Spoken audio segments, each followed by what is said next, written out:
Let's bring in the Labor frontbencher Matt Thistlethwaite. Thanks for your time. Let's, if we can, kick off with the response to the Royal Commission on Veteran Suicide. I had Julianne Finney on the program earlier. She is a wonderful person, as I know you'd agree, and she's been campaigning for the Royal Commission for a long time. She says the main thing is to ensure that there is grassroots involvement in this oversight body to deliver on the recommendations from the Royal Commission, that the government and the department talks to people who know what's happening. What's your reaction to that and the argument that there needs to be urgency in the government's response too? Hey, Kieran, I want to pay tribute to Julianne Finney and Karen Bird and other family members who've done such a great job advocating on behalf of not only their loved ones, but members of the Australian Defence Force and veterans communities. Today must be a tough day for a lot of those families, and we know that we're thinking of them. And that's why the government's acted as quickly as we possibly could to implement 104 of these recommendations. Julianne's right. We need to make sure that there is ongoing consultation with family members, with advocacy groups, and the establishment of the Defence and Veterans Services Commission, the Wellbeing Unit within the Department of Veterans Affairs. And that's what we'll do. We'll continue to work with great advocates and people like Julianne. And I know you've had quite a close engagement with the Defence Force in recent years. Do you feel that they get it, that cultural change, a cultural revolution is happening to ensure the safety of servicemen and women? I believe that they are, particularly under the new leadership of the Chief of Defence Force, David Johnson. He's someone that I work very closely with and I've got a lot of respect for. And I know that in the meetings and consultations I've had with him, that this will be top of mind, a priority for him and his leadership of the Defence Force.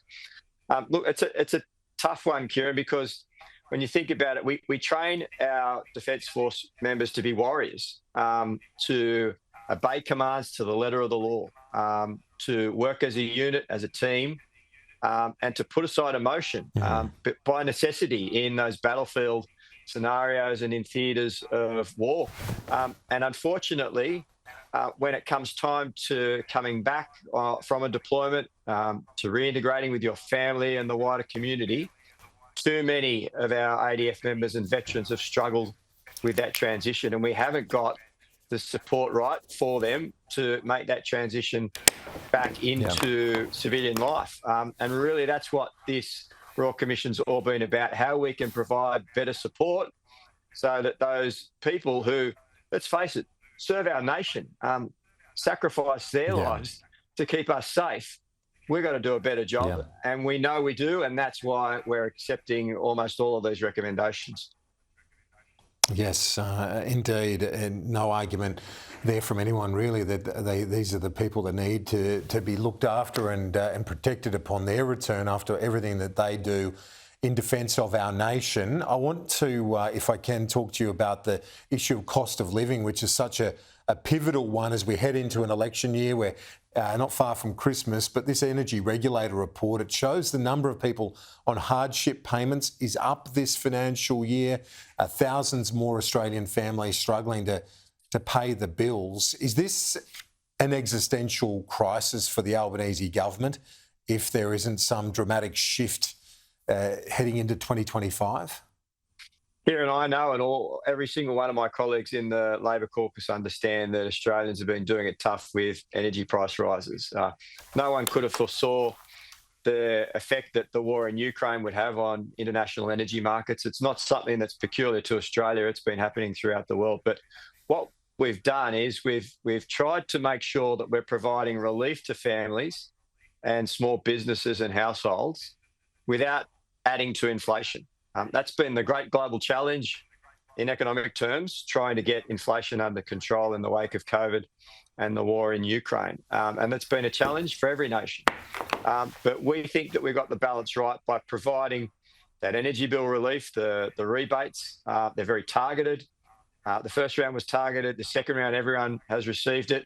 But is the And I think government, does the government get credit for that, given how much bills have gone up further, beyond that rebate, and then you've got rates on top of it?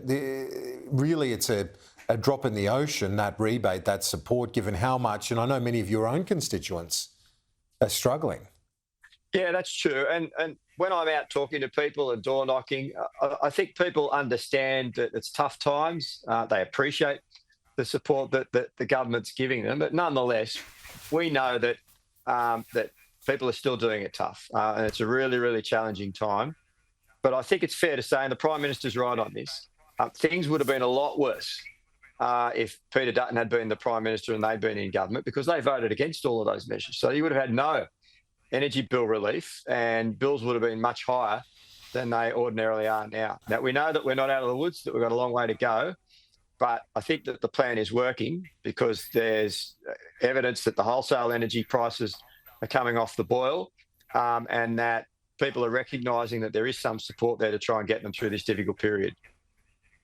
The nuclear inquiry continues today in Gippsland in Victoria. The coalition is adamant they will release detail before Christmas, and all the polls suggest that there is a decent foundation of support in the community for what the coalition's arguing. Well, we're months out from an election, Kieran, and we still don't have any of the details.